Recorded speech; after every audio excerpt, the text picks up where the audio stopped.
Shalom. Pada kesempatan ini kita akan membahas nabi dan nubuatan dalam gereja zaman now. Banyak orang bertanya, apakah masih ada nabi di zaman sekarang? Dan apakah Tuhan masih berbicara kepada manusia sampai sekarang? Jika iya, berarti Alkitab masih harus ditambah dengan nubuatan para nabi zaman sekarang. Karena Alkitab perkataan Tuhan. Apakah benar begitu? Mengapa insan Pentakosta mengklaim bahwa manusia masih dapat mendengar suara Tuhan sampai sekarang? Bahkan mendorong orang percaya untuk mengusahakan agar dapat memiliki karunia bernubuat. Apakah ini Alkitabiah? Mari kita melihat apa yang Alkitab katakan mengenai hal ini. Di dalam Perjanjian Lama, Tuhan mengangkat para nabi sebagai saluran untuk menyampaikan pesan-pesannya kepada umat Allah. Mendengar apa yang disampaikan para nabi sama artinya dengan mendengar perkataan Allah sendiri. Bahkan nubuat para nabi memiliki otoritas untuk dicatat dan menjadi bagian dari Alkitab. Sementara itu, dalam Perjanjian Baru, Tuhan menunjuk para rasul sebagai saluran untuk menyampaikan pesan Tuhan. Dan seperti nabi-nabi dalam Perjanjian Lama, apa yang mereka sampaikan memiliki otoritas untuk dicatat dan menjadi bagian dari Alkitab. Rasul Petrus menulis, supaya kamu mengingat akan perkataan yang dahulu telah diucapkan oleh nabi-nabi kudus, dan mengingat akan perintah Tuhan dan juru selamat yang telah disampaikan oleh rasul-rasul kepadamu. Dari sini kita dapat menarik kesimpulan, para rasul dalam gereja mula-mula setara dengan para nabi dalam Perjanjian Lama. Apa yang mereka sampaikan melalui inspirasi Roh Kudus memiliki otoritas sebagai firman Tuhan. Namun, selain para rasul, Alkitab Perjanjian Baru mencatat bahwa di dalam gereja juga ada orang-orang yang memiliki karunia sebagai nabi. Di dalam 1 Korintus 12 ayat yang ke-28, Paulus menulis, ada orang-orang yang Tuhan tetapkan. Pertama, sebagai rasul. Kedua, sebagai nabi. Ketiga, sebagai pengajar. Dan selanjutnya, mereka yang mendapat karunia, mujizat, menyembuhkan, melayani, memimpin, dan untuk berkata-kata dalam bahasa roh. Mengapa Rasul Paulus menulis ada yang pertama, kedua, dan yang ketiga? Karena dalam pemikiran Paulus ada karunia yang lebih tinggi manfaatnya daripada yang lain. Dalam ayat 31, Paulus menulis, jadi usahakanlah untuk memperoleh karunia-karunia yang paling utama. Karunia manakah yang paling utama? Dalam pasal 14 ayat yang kelima, Paulus menulis, sebab orang yang bernubuat lebih berharga daripada orang yang berkata-kata dengan bahasa roh. Bukan berarti berbahasa roh tidak berharga. Karena Paulus sendiri berkata, aku mengucap syukur kepada Allah bahwa aku berkata-kata dengan bahasa roh lebih daripada kamu semua. Tetapi dalam hal membangun kepentingan jemaat, bernubuat lebih bermanfaat. Jadi, rasul adalah yang paling utama. Karena para rasul yang menanam dan membangun gereja. Mereka yang meletakkan dasar pengajaran dan perkataan mereka memiliki otoritas sebagai firman Tuhan. Setelah itu baru nabi, pengajar, dan karunia-karunia lainnya.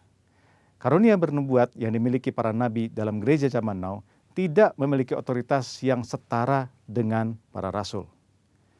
Hal ini terlihat ketika dengan tegas Paulus berkata bahwa para nabi harus tunduk kepada dia sebagai rasul yang memiliki otoritas menyampaikan perintah Tuhan. Jika ditarik dalam konteks zaman sekarang, para rasul murid-murid Yesus sudah tidak ada. Tetapi sekarang kita memiliki Alkitab yang sudah lengkap lewat tulisan para rasul. Oleh karena itu, nubuatan dari para nabi zaman now harus tunduk kepada otoritas Alkitab. Paulus berpesan kepada jemaat di Tesalonika untuk menguji nubuat-nubuat dari para nabi dalam gereja. Janganlah padamkan roh, dan janganlah anggap rendah nubuat-nubuat. Ujilah segala sesuatu dan peganglah yang baik. Kata menguji atau menanggapi memiliki pengertian seperti orang yang memilah-milah, membedakan atau menilai. Standar apa yang digunakan? Firman Tuhan. Lalu, jika nubuatan seorang nabi tidak lolos uji, apa konsekuensinya? Dalam Perjanjian Lama, nubuatan para nabi memiliki otoritas setara dengan perkataan Tuhan sendiri. Jadi, jika ada nabi yang memberikan nubuatan palsu, akan mendapatkan konsekuensi yang berat. Namun, hal ini sama sekali tidak terlihat dalam petunjuk Paulus mengenai pelaksanaan nubuatan. Mengapa? Hal ini jelas karena bagi Paulus, nubuatan para nabi zaman now tidak memiliki otoritas yang sama dengan nubuatan nabi dalam perjanjian lama. Nubuatan nabi perjanjian baru sangat berharga, namun terbatas. Nubuatan nabi-nabi perjanjian baru tidak setara dengan firman Tuhan. Oleh karena itu harus selalu diuji oleh seluruh jemaat, terutama para pemimpin gereja. Namun jika nubuatan nabi-nabi perjanjian baru tidak sempurna, lalu buat apa bernubuat? Paulus dengan jelas mengajarkan, kejarlah kasih itu dan usahakanlah dirimu memperoleh karunia-karunia roh, terutama karunia untuk bernubuat. Kenyataan bahwa nubuatan yang disampaikan oleh para nabi perjanjian baru sifatnya tidak sempurna, tidak lengkap, tidak memiliki otoritas yang sama dengan Alkitab, tidak membuat orang percaya berhenti untuk mengusahakan memperoleh karunia-karunia bernubuat. Orang percaya harus mengusahakan untuk memperoleh karunia-karunia roh, terutama bernubuat, karena itu adalah perintah Allah. Tuhan bisa memakai saudara untuk menjadi berkat kepada umat Tuhan dengan menyampaikan apa yang Roh Kudus nyatakan kepada saudara. Tuhan Yesus memberkati. Maranatha.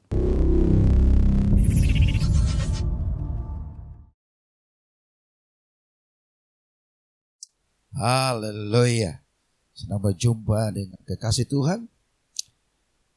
Sebelum kita merenungkan firman Tuhan, kita berdoa dalam nama Yesus. Tuhan, kami bersyukur kembali Engkau pertemukan kami, umat-Mu, bersama-sama di hadirat-Mu untuk berjumpa dengan Tuhan.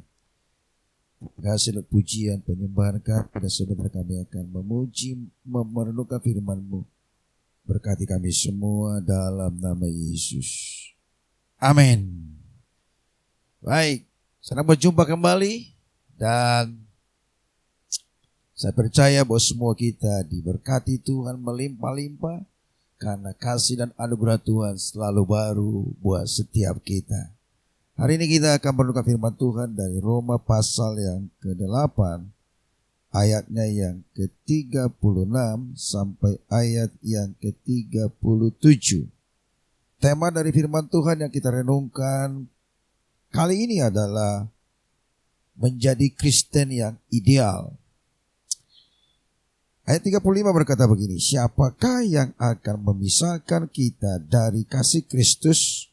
Penindasan atau kesesakan atau penganiayaan atau kelaparan atau ketelanjangan atau bahaya atau pedang. Seperti ada tertulis, oleh karena Engkau kami ada dalam bahaya maut sepanjang hari. Kami telah dianggap sebagai domba-domba sembelihan. Tetapi dalam semua itu kita lebih daripada orang-orang yang menang oleh Dia yang telah mengasihi kita.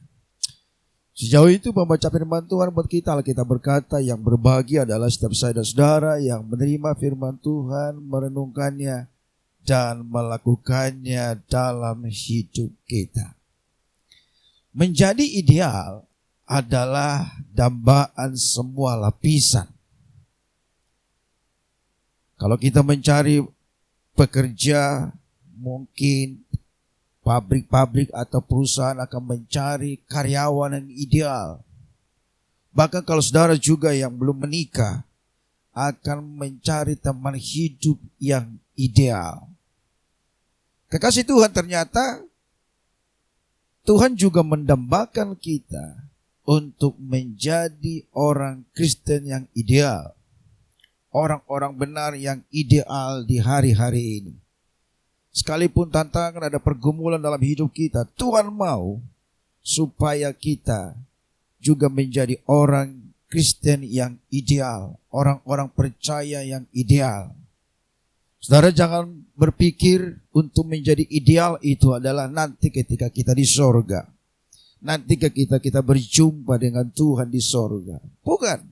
Di bumi ini kita juga bisa menjadi orang Kristen yang ideal. Kita juga bisa menjadi orang percaya yang ideal. Nah, menjadi pertanyaannya begini. Bagaimana kita untuk menjadi orang Kristen yang ideal? bagaimana kita untuk menjadi orang percaya yang ideal sekalipun kita ada di bumi ini. Dia 36 berkata begini, 35 maksud saya, siapakah yang akan memisahkan kita dari kasih Kristus? Saudara, yang pertama untuk menjadi orang Kristen yang ideal adalah begini.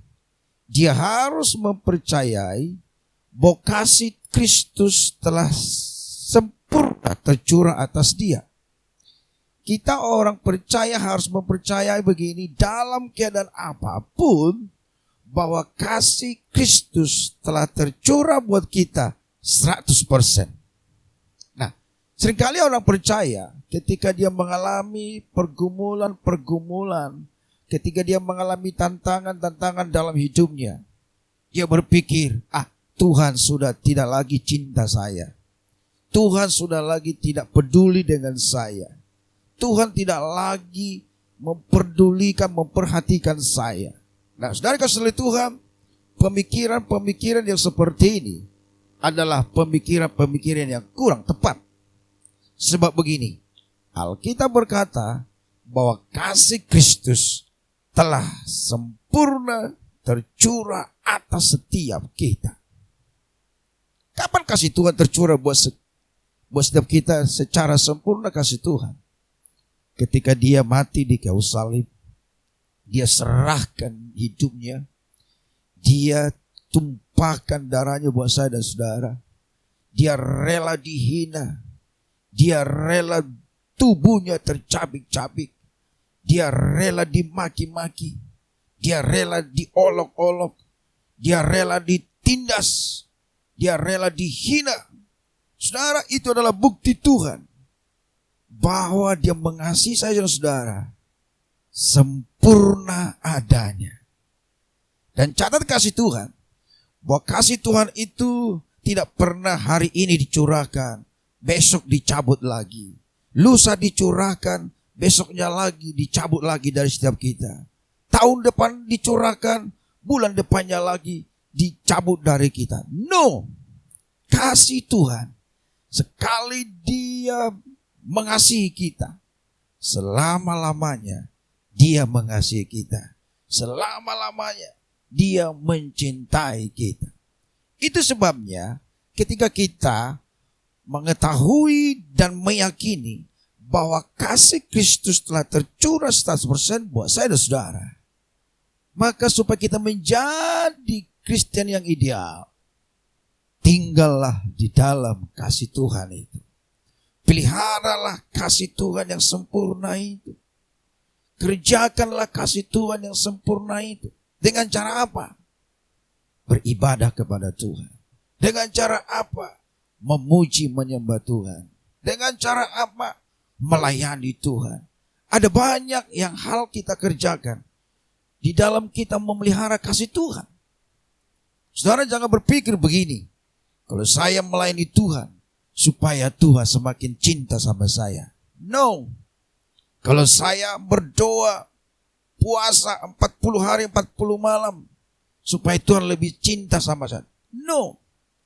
Ketika saya dan saudara melayani Tuhan, ketika kita merenungkan firman Tuhan dan melakukannya, ketika kita taat melakukan firman Tuhan, itu artinya supaya kita yang semakin cinta sama Tuhan, supaya kita yang semakin menyayangi Tuhan, supaya kita yang semakin mengasihi Tuhan dalam segala hal.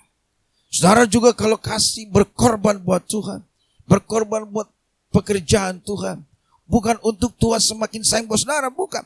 Tetapi kitalah yang akan semakin cinta sama Tuhan. Kitalah yang akan semakin mengasihi Tuhan. Kitalah yang semakin mendambakan Tuhan dalam hidup kita. Ternyata yang pertama, supaya kita menjadi Kristen yang ideal adalah percaya bahwa kasih Kristus telah sempurna tercurah buat saya dan saudara. Dan tinggallah di dalam kasih itu. Jangan lagi keluar, jangan lagi.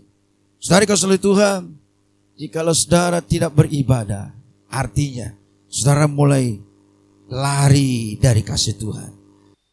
Rahasia yang kedua, supaya kita menjadi orang Kristen yang ideal adalah di ayat 37 berkata begini. Tetapi dalam semuanya itu kita lebih daripada orang-orang yang menang oleh Dia yang telah mengasihi kita. Rahasia yang kedua adalah Kristen ideal adalah menjadi pemenang. Colek dulu kiri kanan kata mengatakan, engkau adalah pemenang. Engkau adalah pemenang. Saudara, dalam terjemahan yang lain dikatakan begini, bahkan lebih dari pemenang. Ternyata standar kita, status kita adalah lebih dari pemenang. Saya dan saudara bukan orang-orang pecundang, bukan orang-orang Kristen yang pecundang. Tetapi saya dan saudara adalah orang-orang Kristen pemenang. Pemenang. Alkitab berkata tidak ada kuasa apapun yang bisa mencabut itu dari kita. Baik itu penganiayaan, baik itu kelaparan, bahkan dia selanjutnya, bahkan kuasa-kuasa apapun tidak ada yang bisa mencabut itu dari kita. Tuhan telah mentakdirkan saya dan saudara menjadi pemenang. Tuhan dengan pengorbanannya bahkan dia bermaksud mencurahkan cintanya, kasihnya secara sempurna buat kita supaya begini, saya dan saudara menjadi orang Kristen pemenang. Nah tentu begini kasih Tuhan, supaya kita tetap menjadi orang-orang Kristen, maka kadang-kadang Tuhan izinkan kita mengalami pergumulan-pergumulan dalam hidup ini. Tadi sekali lagi ayat 35 baru kata begitu. Tidak ada yang memisahkan kita dari kasih Kristus. Penganiayaan, kelaparan, penindasan, bahaya, apapun tidak bisa memisahkan kita dari kasih Kristus. Saudara kasih Tuhan, ketika kita hari-hari ini mengalami tantangan demi tantangan yang semakin berat, ingatlah bahwa takdir kita adalah pemenang. Ada ketetapan Tuhan buat kita adalah kita menjadi pemenang. Maka ketika hari-hari kita mengalami pergumulan, tantangan, jangan sungut-sungut, jangan tinggalkan Tuhan, jangan ngomel sama Tuhan seperti orang Israel ketika mereka ada di padang gurun. Tetapi ketika Tuhan izinkan kita mengalami tantangan pergumulan dalam hidup ini, ingatlah satu hal, engkau sudah dibuat Tuhan menjadi pemenang. Maka kita dalam pergumulan tantangan begini, haleluya, bersyukur kepada Tuhan. Saya pastikan ketika kita mengalami pergumulan tantangan, kita bersyukur kepada Tuhan, memuliakan Tuhan, mengagungkan Tuhan, maka di situ ada kekuatan baru. Perlu kekasih Tuhan ketika kita mengalami tantangan pergumulan dalam hidup ini, untuk kita tetap menjadi pemenang, kita perlu kekuatan supranatural. Kita perlu kekuatan ilahi. Kita perlu kekuatan Tuhan. Sebab dengan kekuatan kita sendiri, ketika kita mengalami tantangan pergumulan, kita tidak mampu, kita tidak kuat, kita tidak bisa mengalami kemenangan demi kemenangan. Tapi ketika kita mengalami kekuatan yang supranatural, kekuatan Tuhan yang dicurahkan buat saya dan saudara, maka disitulah kita menjadi orang Kristen pemenang. Dan engkau menjadi orang Kristen yang ideal.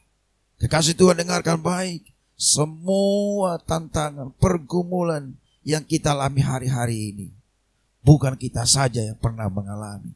Nabi-nabi zaman dahulu, rasul-rasul yang dipakai Tuhan, murid-murid Tuhan yang pernah dipakai Tuhan juga mengalami dipakai Tuhan untuk penyebaran firman Tuhan, pelebaran kerajaan Tuhan.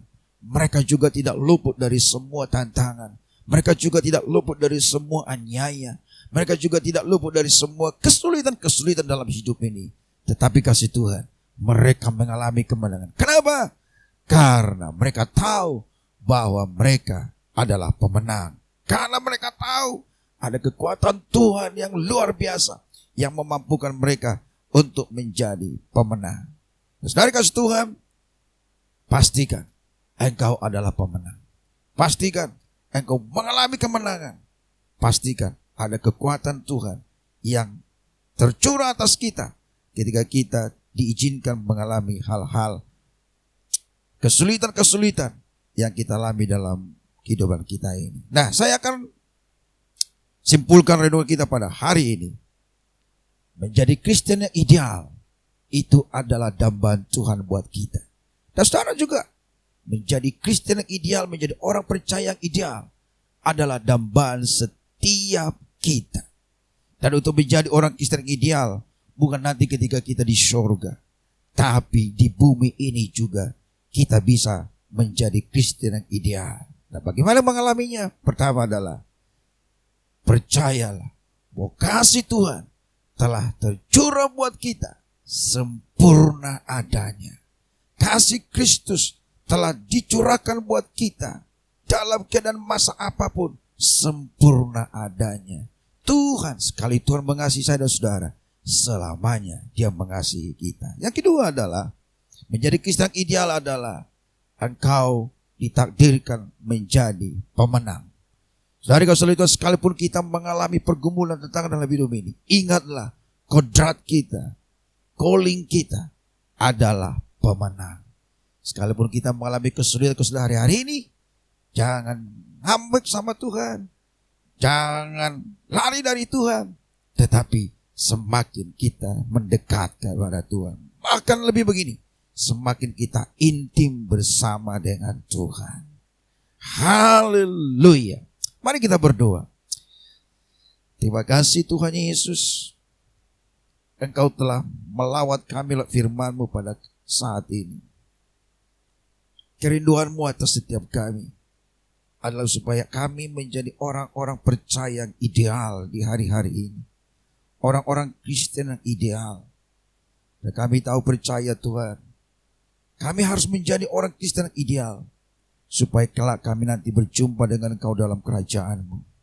Dan Engkau mengajar kami hari-hari ini Tuhan. Oh Tuhan Yesus, supaya kami menjadi orang-orang Kristen yang terus memelihara kasih-Mu atas hidup kami. Tuhan, kuatkan kami, supaya kami terus tinggal di dalam Engkau. Kami tidak lari dari kasih Tuhan. Kami tidak berpaling dari kasih Tuhan. Tetapi di hari-hari ini, kami semakin melekat dengan Engkau. Terima kasih Tuhan Yesus, Engkau juga mengajar kami untuk menjadi Kristen ideal. Adalah kami sudah dikodarkan menjadi pemenang. Itu sebabnya ketika kami mengalami pergumulan tantangan dalam hidup ini, Tuhan ajarkan, ingatkan kami bahwa kami bukan menjadi orang-orang Kristen yang pecundang, tapi kami orang-orang Kristen pemenang. Kami tahu ketika kami mengalami tantangan pergumulan dalam hidup ini, ada kekuatan baru yang Tuhan curahkan buat setiap kami, supaya kami menjadi pemenang di akhir zaman ini Tuhan. Kalau ada yang Kau temukan di setiap kami, ada mulai tawar hati, ada mulai Tuhan komplain sama Tuhan, Tuhan aku berdoa, hari ini jamah kami sekali lagi, pulihkan setiap hati yang tawar, dan curahkan kasih-Mu, curahkan Tuhan, haleluya, api-Mu dalam hidup mereka, sehingga mereka setia di hari-hari ini menjadi orang Kristen yang berkobar-kobar melayani Tuhan. Orang Kristen yang terus menyala-nyala apapun keadaan kami, supaya pada akhirnya kami dipermuliakan oleh Tuhan. Dalam nama Yesus, haleluya, amin.